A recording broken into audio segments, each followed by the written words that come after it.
أشهد أن لا إله إلا الله وحده لا شريك له وأشهد أن محمدا عبده ورسوله أرسله بالهدى ودين الحق ليظهره على الدين كله ولو كره الكافرون. الله أكبر. اللهم صل على محمد وآل محمد وبارك على محمد وآل محمد وترحم على محمد وآل محمد وتحنن على محمد وآل محمد كما صليت وباركت وترحمت وتحننت على أحد من أوليائك وعبادك الصالحين. الله أكبر.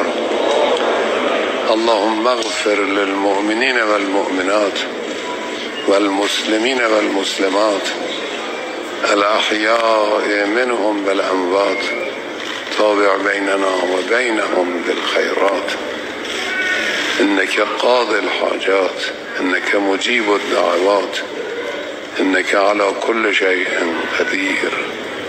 الله أكبر. اللهم إن هؤلاء المسجين قدامنا عبادك وأبناء عبادك وأبناء أمهاتك نزلوا بك وأنت خير منزول به.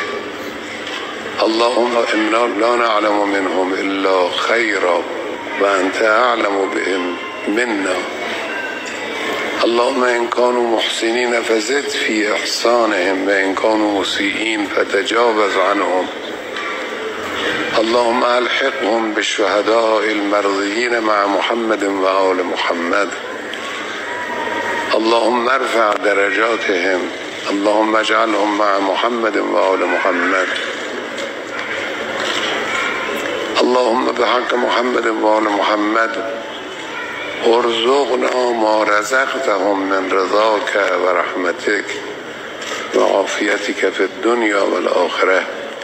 الله أكبر.